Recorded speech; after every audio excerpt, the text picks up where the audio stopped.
Why don't you put on undies? What? Don't you get like sweaty and stuff? I just don't like the thought of like rubbing all over my sheets. I just feel like it makes them dirtier faster. Listen, remember, I have a Sleep Number bed. Do you want me to get into the commercial about the dual temp? Well, I know, but like, I don't know. You take your underwear off every day and change it, but then you're going to put your butt in your bed every day? I change the sheets every week. Every week, though. You change your underwear every day. It's like the same idea. I don't know. I don't get it.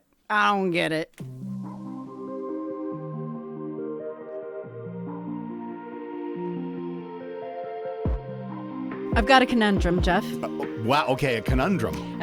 It's a fun word. No, I know. That's why I wanted to say it. Conundrum. I saw this article in our show prep that popped up. It said 1 in 3 dating app users are swiping for jobs, not love. They're using dating apps to find jobs. And apparently this is successful. How does this work?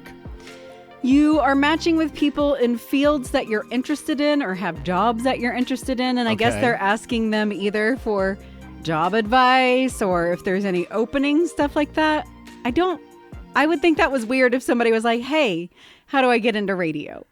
Well, it's not a love connection, I can tell you that. So we just matched and then I say, hey, got any job opening? I guess so. Wow. Mine's having the opposite effect because I mentioned to you earlier in the week. Yes. I've now been unmatched like 3 or 4 times in a row after mentioning what my job is. I don't know how to take that. And I don't understand that one at all. If you listen to anything that we put out, whether it's wearing the state videos or off air or radio I don't understand why that would be a turnoff. I don't know. I don't air my personal business, really. No. I'll talk about how weird I am. But yeah. The only person I throw under the bus is my best friend, and she's and me and you. But you guys are in for it. I don't do that to just random people or people I just met on an app. But they keep as soon as they ask what I do and I explain it to them, just ghosted. You know what you really ought to do, just for fun. Since this is a new trend, you should try this with somebody you match with and just see what happens. See if I can get a job. I don't know if I want you to get a job, but I'm just curious if you'd stay matched longer. You see where I'm going with this? I would like to see what happens if maybe you spin. Are you saying that I'd have more success trying to get a job instead of trying to get dates? Okay, no, that's not really what it's. Wow. Ouch. You know what? I guess that's what I said, but that's not what I meant to. No, well, that is not what I meant to say. History has proven I'm much better at getting jobs than I am at getting them and keeping them. It's easier for me to keep a job, so you might be onto something there. Okay, if you guys are single and you match with Rachael and she says she's in radio, don't go ghosting her. Come on.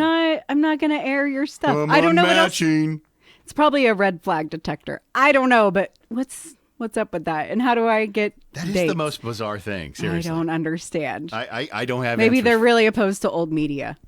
I don't know. It's just not cool enough. Maybe that's what it is, because I didn't think of that. You say radio and they're thinking, oh, that's old. She must be ancient. Oh, man. Well, all right. Well, that's my conundrum. That's what I'm dealing with in my life. If anybody wants to throw out any tips, I'll take that. Another thing I could use some tips on, Jeff. I went to Billie Eilish, saw a show in Tulsa this week. And I need to know, what is your strategy when you attend events that are out of town? Because here, if I'm going to something at the Paycom or something, I got my route. I know where I park. Sure. I know all the things. I know what to do. So it's not really that stressful. But just going over to Tulsa, only an hour and a half away. Yeah. I don't know the BOK well enough to know this is where I park. This is the route to get there. So we ended up paying $20 to park and then left the directions up to me. That's not a good idea. Mm-hmm. I forgot to switch from the driving directions over to the walking directions. So we got to walk about an extra mile around a building that we could have just cut across, but the road was closed there to traffic. Could have absolutely walked over there. I thought that was a lot of money to pay to walk so far. No, it wasn't. So I'm wondering, what's your strategy? Do you plan out in advance? Do you just go ahead and get the Uber and have them drop you off and pick you up? What do you do to avoid this kind of thing? Yeah, usually I do, and that shouldn't surprise. I do. I plan it out. I get on Google Maps, all of the things, direction. Because I even get on Google Earth to see I could do this because we're gonna be here and here. I do. I overplan it. You overplan? Okay. Yeah. Do you get there early where you're just like, just in case something comes up, I got to make sure that we're there on time. Doors open at 7. Got to make sure that we're parked and walking over by 6:50. Like, are you down to that level of planning? A little bit. Here's what I'm thinking of. So the one that I do the most, that you're talking about, is OU, Texas. Yeah. And I have figured out like how to get on the dart, take You the gotta dart. plan ahead for that. That's an insane event. But I also figured out that if you stay in Arlington, it's a lot cheaper, but you can park like right next to a dart station and you can find the cheaper. So I have done all of that. I've even figured out there's a place that you can prepay for your parking and it's reserved for. Hey. So yeah, I put way too much thought into it. Apparently, I need to put more thought into it, or at the very least, switch over to the walking direction. Well, that was what I was getting. At the very, very we can least. walk across this. No, it says we got to go around this way. Well, yeah, it did. I did follow the directions. Did any of you say we could just walk across the street? Well, even what's sad is even I thought, I pointed and said, I think that's where we should be going. Isn't it just right down that street? And then just kept proceeding to walk all the way around the event center in Tulsa. We walked all the way around the building. My feet were shot. I was going to say. I mean, because, going to a concert, I wore the uncomfortable shoes. You wore your concert outfit. I wore my uncomfortable shoes and then limped my way back like an old lady. Like there was a full-on limp on the way back home. So, okay, better prep. Prep maybe will save me in the future. We'll invite Jeff. There we go. Jeff, you got to come with me. You can do all that prep. You overthink everything. So why didn't you overthink this? I'm going to be honest. I thought Beth would overthink it for me. Oh. That's why I need to get you involved. And so then you were passing the buck is what you were doing. Uh-huh. And as soon as we got out of that car and she was like, which direction do we go? I thought, uh-oh, neither one of us know where we're going right now. Oh, man. We found it. We made it. It was all good. The show was good. My feet were just painful after that. Real quick before we jump off of this, you talked about Billie Eilish, and we've kind of even talked about other one person shows. Yeah, if you're just an artist. Yeah. Like you're for Justin Bieber or Justin Timberlake. It's just you on stage. That's got to be the most difficult thing, right? I think it really is to make an exciting show, because I went to a Childish Gambino show and it was kind of the same thing. The stage setup's really cool. I mean, they got different things that move on stage and stuff like that. But at the end of the day, you're one person that's more or less just running from one side of the stage to the other side of the stage, dancing around, trying to keep the energy up all by yourself. Kudos to those artists. I would have to hire some backup dancers, something to take the pressure off me, something for you to look at. That's not just me. Yeah. Because really, it was just Billie up there. I mean, she had 2 orchestra pits where her band was, but they were pits, so they were sunk in a little bit, not attracting attention. It was all about Billie. She put on a great show. Everybody loved it. That was I would say the sound in there rivaled a Thunder playoff game. It was loud for Billie. So that's pretty cool. It was a really good show. I wanted to, you keep bringing up Beth. I really wanted to talk about this. So what I'm really trying to get at the end here is, was I really being a jerk? Okay. Or was I just being really have to ornery? ask if you're asking if you're a jerk, the answer is yes. I think, well, yeah. But I think for me, I look at it different because if I really like you, I do these kinds of things. So we went to the lake this past weekend, and there's a restaurant that I took you and Beth to that's amazing. It's called Nancy's. Yes. It's in Park Hill or Keys, Oklahoma, however you want to say it. Became obsessed with their chocolate cake. Yeah. Obsessed. And let's talk about the meatloaf and the green beans, and all the of mashed it. potatoes. So Janet and I are having lunch. I snap a quick pic, send it to you, and say, you and Beth, and I say, hey, guess where we are? I really was doing that, to be ornery, but also, I mean, come on. I'm on not vacation, but I'm on my weekend. Right. And I was thinking about you and Beth. I thought that was something sweet. So I guess what I'm really trying to figure out here, is there any sweetness in what I did, or is this just straight up, yeah, you're a jerk? I appreciate you thinking about us while you're at Nancy's. I don't appreciate the sass, the rubbing it in the face. And I think what added to it is the actual picture that you sent has Janet in it.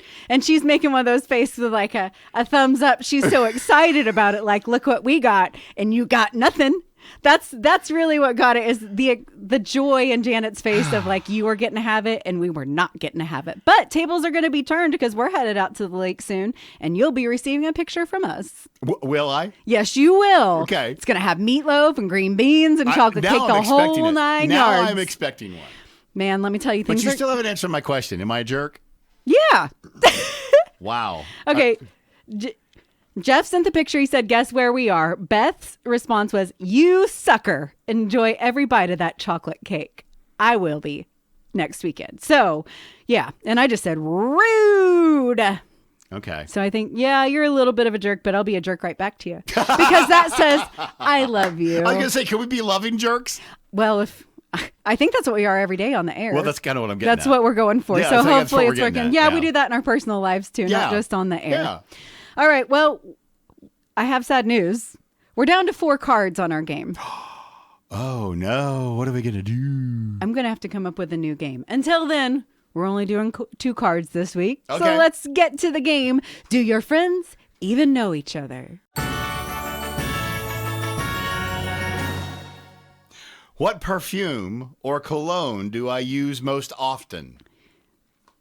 Okay, this one's hard because you don't usually wear cologne. I know you have some. So there is an answer to this. I think you own cologne, but you're not really a cologne guy. You don't. We'll put it this way. We run into a lot of men that wear too much cologne, where it knocks you flat. Where if you walk out in the hallway, you're like, so-and-so's been here. Rich, let's be honest. We don't even have to walk out into the hallway. We can tell Not when they've always. walked in the building. Yeah, sometimes it does waft all the way in. So I think because of years of stuff like that, you're not really a cologne guy. But I do think you have one, don't you? Don't you have I don't anymore. You don't? I You got used rid of to. it because you don't really wear I it? used to, but I don't. Yeah, since I don't wear it, there's no need for it. And I don't have anything. Okay, so am I getting that point or not? Because I said you don't. Yeah, but I thought I'll you give it owned to you. some. Okay. What about me? I think you're kind of in the same boat. You probably have some that you use on a special occasion. Yeah. But 99% of the time, you ain't wearing any. You are correct. Hey. When I am wearing something, I use vanilla oil. Oh. Vanilla scented oil. I don't like perfumes have whatever that alcohol is in them, and it gives me migraines. So I can't really wear perfumes. I have to wear oils. Well, and that's another reason I stopped wearing it, because the reaction, it's interesting. People don't put enough thought into this because a lot of it is more of a turnoff than a turn on. The people around you can be sensitive to Yes. smells. I am super sensitive to strong cologne, stuff like that. So, yep, vanilla oil for me. A pro tip I got from a man, actually. He mixes it with his cologne. It's nice. Yeah, maybe you should try that stuffing. Oh, my savory stuffing scent? Yeah. I used to have a pine tree scent. It's right along those lines. Attracting the lumberjacks. Listen, you can't use those air fresheners and just rub it all over you. Those That little doesn't work. trees, that's not what they're Yeah, for? no, that doesn't work. Jeff, how tall am I? 5'8". Ooh, you gave me a few inches. I'm 5'5". Hey. I admit you're not getting a point for it, but thanks for the extra height. I do appreciate that. I think you are 6'2". 6 foot even. Well, we bonused each other a couple inches. We did, yeah. I hear men like that.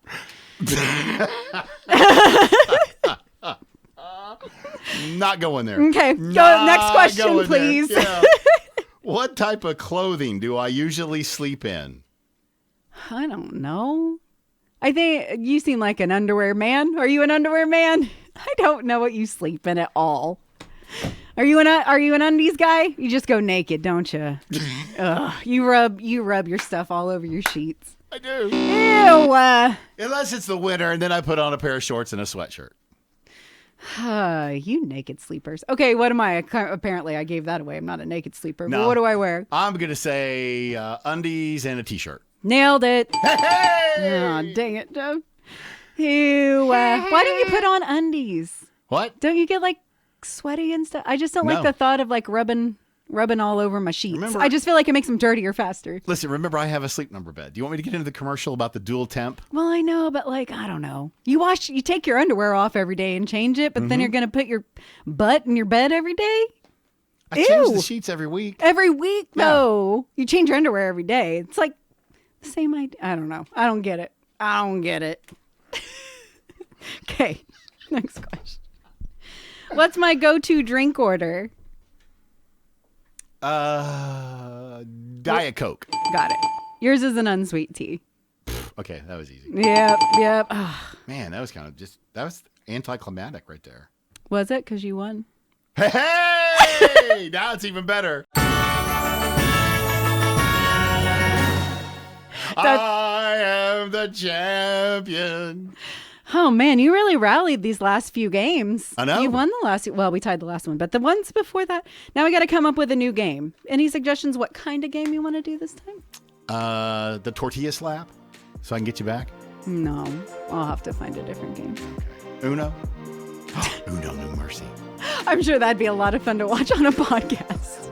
It would when you kept throwing a draw 10 at You you. just see us yelling at each other.